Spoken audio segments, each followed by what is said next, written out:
Primero la familia. ¿Quién es ese de la foto? ¿Dónde? Ah, eso. El cumpleaños de mi abuela. Toda la familia. ¿Toda la familia? ¿Cuántas personas? Muchas. No sé, no conté. ¿Y ese quién es? ¿El de al lado tuyo? Mi hermano. Vino especialmente. Desde otra ciudad. ¿Vive lejos? 2 horas en coche. Nos vemos poco. ¿Es mayor? Sí. Tiene 25 años. Y esta es mi hermana. La pequeña. ¿Cuántos años tiene? 10. Ya se cree mayor. ¿Y tus padres? Aquí están. Mi madre es profesora. Mi padre es médico. Médico. ¡Qué serio!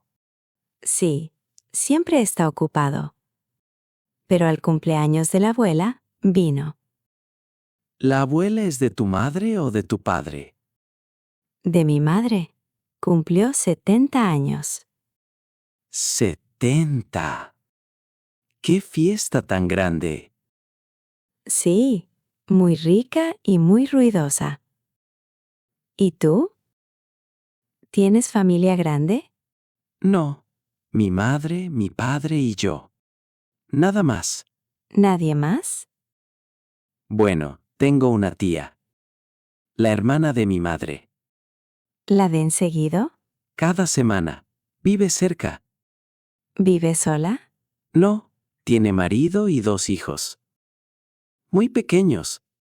3 y 5 años. ¡Ay, qué divertido! Divertido es poco.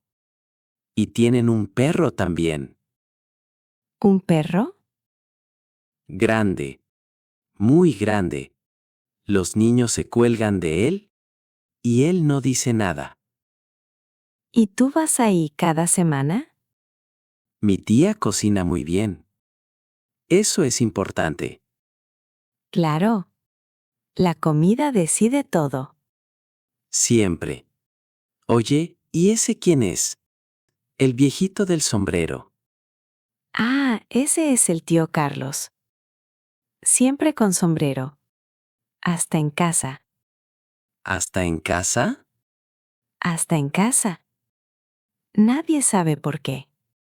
Quiero tener una familia así. Grande. ¿Así? ¿Con tío de sombrero?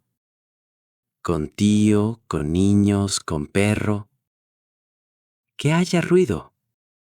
¿Y en tu casa hay silencio? Mucho silencio. A veces demasiado. Bueno, consíguete un perro. Primero la familia. Lógico. ¿Y quién va a cocinar? Mi tía me enseña. Buen plan. Eso creo. Mi parada es la siguiente. Hasta luego. Hasta luego. Y gracias por la foto. ¿Por la foto? Ahora sé cómo es una familia grande. Ven al próximo cumpleaños. Voy, si me invitas. ¿Ya te invité?